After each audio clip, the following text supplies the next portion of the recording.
Okay, so hey guys, it's Thoughts a Lot with another My Hero Academia What If, and today we're actually going to be starting a new one. And it's one that people have been requesting for a while, and that's what if Deku kind of had Iron Man, sort of. He had an Iron Man sort of story. So I'm going to be doing that with my own kind of spin on it. So first off, let's start with a little introduction to the quirk, the story behind this one.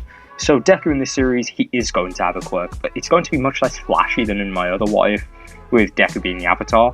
He's going to get a bit more of a passive quirk in this one. So his quirk is a mutation quirk, and it basically develops a supercomputer within his own brain. So as a result of this, he has perfect memory, and he can perform all of the brain functions way faster than anyone else. So that includes stuff like reacting, perceiving things, calculating, problem solving, everything. Basically anything you can think of that happens within your brain, he can do it way faster and way better. So his quirk's downside is that the computer in his brain uses a large amount of energy, and so he has a higher metabolism to, kind of react to this. But some people might actually consider that a benefit, since he doesn't really get fat or anything. So Deku was born as a fairly regular child in this timeline. There was nothing really out of the ordinary, but there was an odd lump in the top of his head that kind of looked like a little bit squarish, so he ended up with the nickname Deku, Blockhead. So the doctors quickly deduced that this was the result of his quirk manifesting as a computer in his brain, and decided to see how powerful the computer was. Examination of him resulted in them finding a USB port on the back of his neck that actually acted as the input to the computer.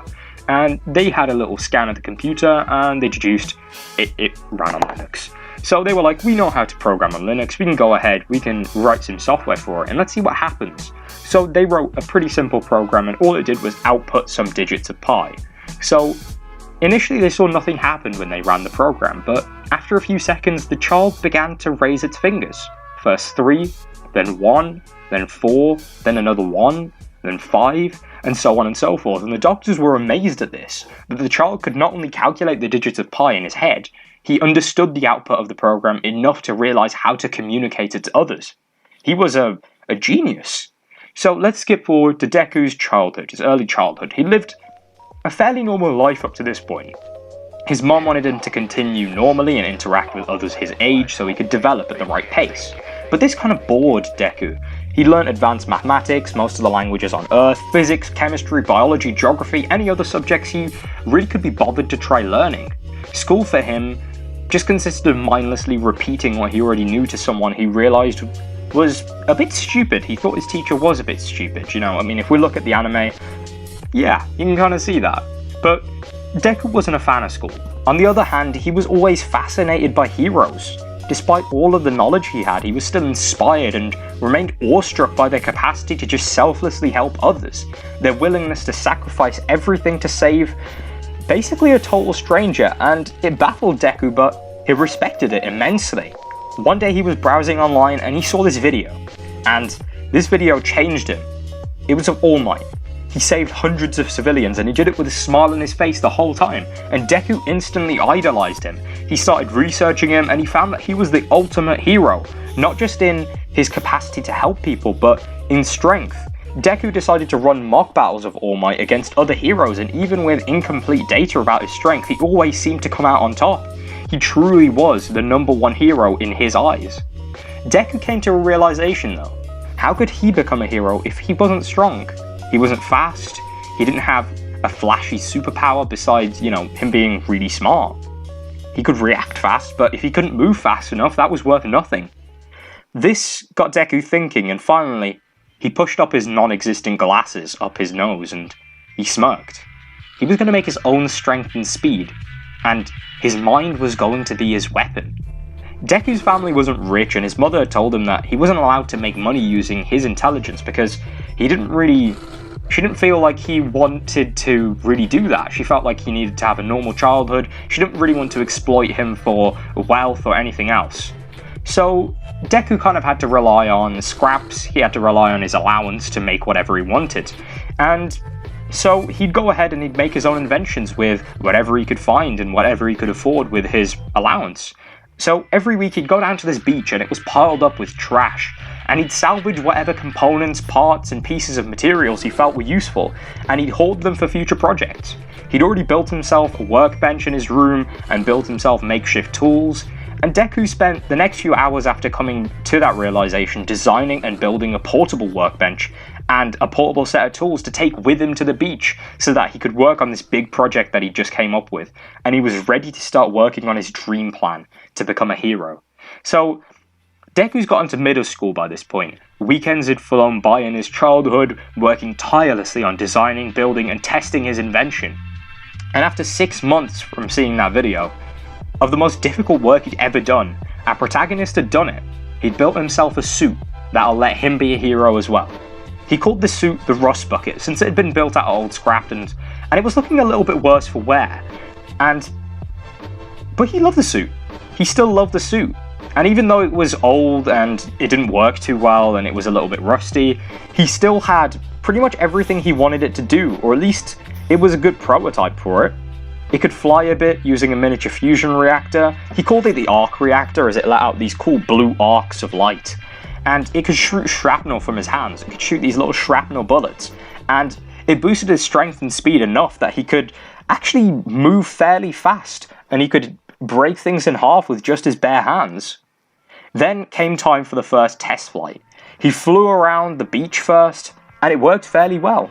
Then he decided, let's fly around the city. And he drew some eyes as he went and eventually landed near his home. And he put the suit to rest as a permanent staple of his room. It was a reminder that, yeah, he can be a hero as well. He never told anyone that it was him, and it just stayed there. People forgot about the Rustbucket, and he slowly upgraded the suit, making new prototypes and buying parts with his allowance over the next few years. Fast forward to the end of middle school, the start of the My Hero Academia timeline, and the Rustbucket, he'd kept the name, but it was looking much more sturdier and noticeably less rusty. It had been kitted out with a new reactor, a heads-up display in the helmet with a basic targeting system, and the boots and gloves had been fitted with a plasma propulsion system, and it was inspired by the story of Iron Man from the early 21st century. A whole new suit had been derived from the Rustbucket, and it was Deku's pride and joy. The final and arguably coolest addition to his suit was actually the portability. He designed a system to compress the suit into a backpack that he could carry around during a school day, and he could store his books in it, and it looked fairly normal. But he was always ready to suit up at a moment's notice. Not that he'd ever had to up to this point. But that quickly changed. Deku hurried home after hearing that the entrance for the UA entrance exams was actually open now, and having expressed his interest, much to the admiration of his class, who expected both him and Bakugo to get in for their respective strength and intelligence that were unrivaled by none other in their class, Deku was excited and decided to take a slightly shorter route through a back alley, laughing to himself like All Might and preparing his plan for the entrance exams absent-mindedly, just walking through a tunnel.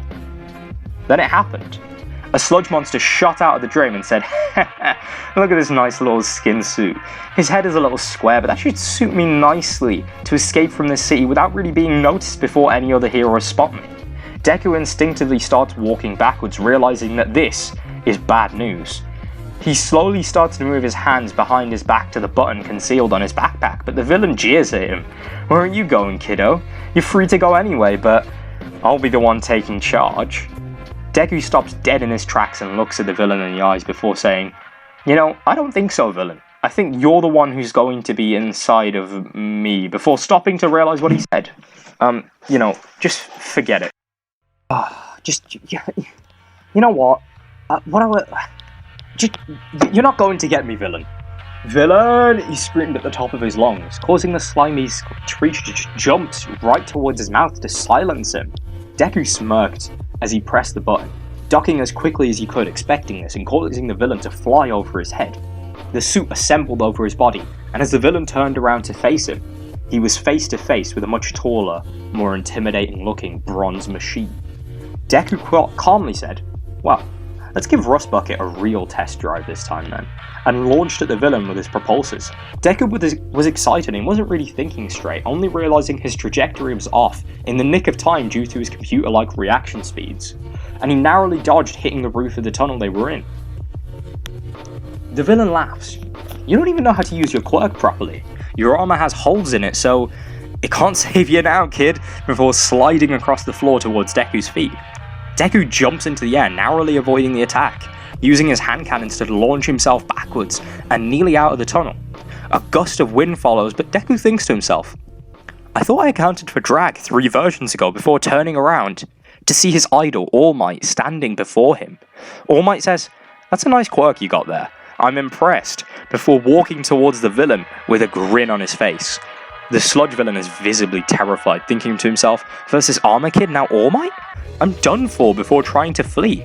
All Might takes a small step back and yells, "Texas Smash!" sending a gigantic current of air spiraling through the tunnel and breaking the villain to small pieces, rendering him unconscious. All Might captures the villain into 2 soda bottles and turns to the armored hero, who's standing in shock, asking, "What's your name, hero? I don't think I've heard of you before." Deku collapses his armor back onto his back and says, "Hi, I'm Izuku Midoriya, and that's not my quirk or anything. It's my invention. It's gonna help me be a great hero like you.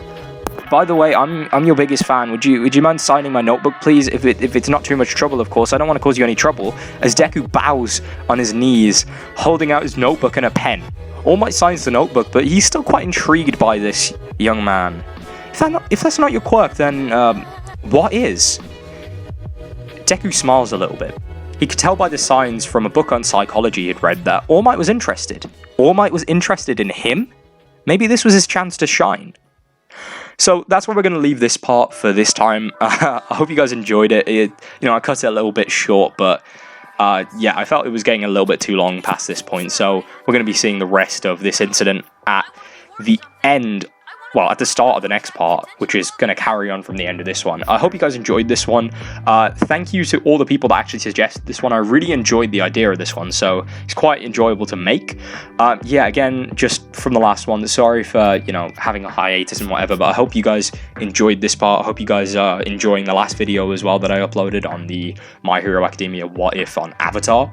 So, yeah, if you guys have any more suggestions, leave them in the comments. If you haven't already and you like the video, subscribe, comment any suggestions, any other parts you want to see, anything else, and, just generally what you thought. Have some discussions, whatever. It'd be nice to see. So, thank you guys for watching. I'll see you guys in the next part, and, bye guys.